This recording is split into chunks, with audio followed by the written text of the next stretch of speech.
Pythagoras that he taught nothing to his disciples before the discipline of silence, silence being the first rudiment of contemplation. And as sophist, Aristotle credits Empedocles with the discovery of rhetoric. Both Pythagoras and Empedocles accepted the theory of transmigration, the latter saying a boy I was, then did a maid become. A plant, bird, fish, and in the vast sea swum. Archelaus is credited with invention of the screw and the crane. Pleasure he declared to be a pestilence because it was opposed to the temperance of the mind. He considered a man without deceit to be as rare as a fish without bones. The Eleatic sect was founded by Xenophanes 570–480 BC, who was conspicuous for his attacks upon the cosmologic and theogonic fables of Homer and Hesiod. Xenophanes declared that God was one and incorporeal, in substance and figure in no way resembling man. That he is all sight and all hearing, but breathes not. That he is all things, the mind and wisdom, not generate but eternal, impassible, immutable, and rational. Xenophanes believed that all existing things were eternal, that the world was without beginning or end, and that everything which was generated was subject to corruption. He lived to great age and is said to have buried his sons with his own hands. Parmenides studied under Xenophanes, but never entirely subscribed to his doctrines. Parmenides declared the senses to be uncertain and reason the only criterion of truth. He first asserted the earth to be round and also divided its surface into zones of air and cold. Melissus, who was included in the Eleatic school, held many opinions in common with Parmenides. He declared the universe to be immovable because, occupying all space, there was no place to which it could be moved. He further rejected the theory of a vacuum in space. Zeno of Ely also maintained that a vacuum could not exist. Rejecting the theory of motion, he asserted that there was but one God, who was an eternal, ungenerated being. Like Xenophanes, he conceived deity to be spherical in shape. Leucippus held the universe to consist of two parts, one full and the other a vacuum. From the infinite a host of minute fragmentary bodies descended into the vacuum, where, through continual agitation, they organized themselves into spheres of substance. The great Democritus to a certain degree enlarged upon the atomic theory of Leucippus. Democritus declared the principles of all things to be twofold, atoms and vacuum. Both, he asserted, are infinite, atoms in number, vacuum in magnitude. Thus all bodies must be composed of atoms or vacuum. Atoms possess two properties, form and size, both characterized by infinite variety. The soul Democritus also conceived to be atomic in structure and subject to dissolution with the body. The mind he believed to be composed of spiritual atoms. Aristotle intimates that Democritus obtained his atomic theory from the Pythagorean doctrine of the monad. Among the Eleatics are also included Protagoras and Anaxarchus. Socrates 469–399 BC, the founder of the Socratic sect, being fundamentally a skeptic, did not force his opinions upon others, but through the medium of questionings caused each man to give expression to his own philosophy. According to Plutarch, Socrates conceived every place as appropriate for reaching in that the whole world was a school of virtue. He held that the soul existed before the body and, prior to immersion therein, was endowed with all knowledge. That when the soul entered into the material form it became stupefied, but that by discourses upon sensible objects it was caused to reawaken and to recover its original knowledge. On these premises was based his attempt to stimulate the soul power through irony and inductive reasoning. It has been said of Socrates that the sole subject of his philosophy was man.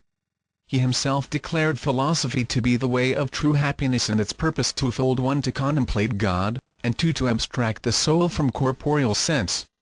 The principles of all things he conceived to be three in number: God, matter, and ideas. Of God he said, "What he is I know not. What he is not I know." Matter he defined as the subject of generation and corruption. Idea, as an incorruptible substance, the intellect of God. Wisdom he considered the sum of the virtues. Among the prominent members of the Socratic sect were Xenophon, Kynes, Crito, Simon, Glauco, Simmias, and Cebes. Professor Zeller, the great authority on ancient philosophies, has recently declared the writings of Xenophon relating to Socrates to be forgeries.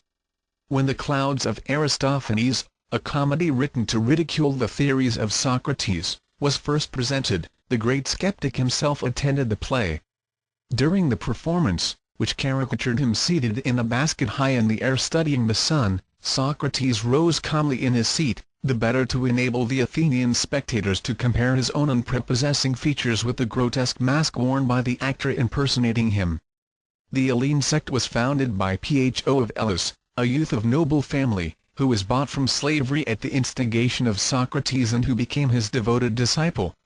Plato so highly admired Pho's mentality that he named one of the most famous of his discourses the Pho. Pho was succeeded in his school by Pleisthenes, who in turn was followed by Menedmus. Of the doctrines of the Elean sect little is known. Menedmus is presumed to have been inclined toward the teachings of Stilpo and the Megarian sect. When Menedmus' opinions were demanded, he answered that he was free, thus intimating that most men were enslaved to their opinions. Menedmus was apparently of a somewhat belligerent temperament and often returned from his lectures in a badly bruised condition.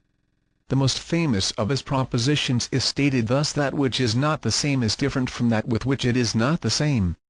This point being admitted, Menedmus continued to benefit is not the same as good, therefore good does not benefit.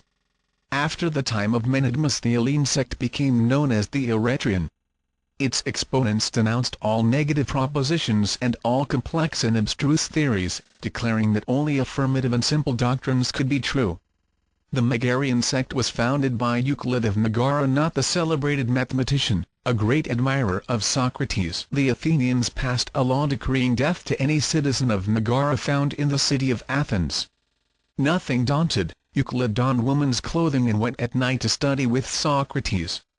After the cruel death of their teacher, the disciples of Socrates, fearing a similar fate, fled to Megara, where they were entertained with great honor by Euclid. The Megarian school accepted the Socratic doctrine that virtue is wisdom, adding to it the Eleatic concept that goodness is absolute unity and all change an illusion of the senses. Euclid maintained that good has no opposite and therefore evil does not exist. Being asked about the nature of the gods, he declared himself ignorant of their disposition save that they hated curious persons. The Megarians are occasionally included among the dialectic philosophers. Euclid, who died 374 BC, was succeeded in his school by Eubulides, among whose disciples were Alexinus and Apollonius Cronus. Euphantus, who lived to great age and wrote many tragedies, was among the foremost followers of Eubulides. Diodorus is usually included in the Megarian school, having heard Eubulides lecture. According to legend, Diodorus died of grief because he could not answer instantly certain questions asked him by Stilpo, at one time master of the Megarian school. Diodorus held that nothing can be moved, since to be moved it must be taken out of the place in which it is and put into the place where it is not, which is impossible because all things must always be in the places where they are. Insert. Plato's real name was Aristocles. When his father brought him to study with Socrates, the great skeptic declared that on the previous night he had dreamed of a white swan, which was an omen that his new disciple was to become one of the world's illumined. There is a tradition that the immortal Plato was sold as a slave by the king of Sicily. Continued. The Cynics were a sect founded by Antisthenes of Athens 444–365 BC, a disciple of Socrates. Their doctrine may be described as an extreme individualism which considers man as existing for himself alone and advocates surrounding him by inharmony, suffering, and direst need that he may thereby be driven to retire more completely into his own nature. The Cynics renounced all worldly possessions, living in the rudest shelters and subsisting upon the coarsest and simplest food. On the assumption that the gods wanted nothing, the Cynics affirmed that those whose needs were fewest consequently approached closest to the divinities. Being asked what he gained by a life of philosophy, Antisthenes replied that he had learned how to converse with himself. Diogenes of Cynoprus is remembered chiefly for the tub in the Metrum which for many years served him as a home. The people of Athens loved the beggar philosopher, and when a youth in jest bored holes in the tub, the city presented Diogenes with a new one and punished the youth. Diogenes believed that nothing in life can be rightly accomplished without exercitation, he maintained that everything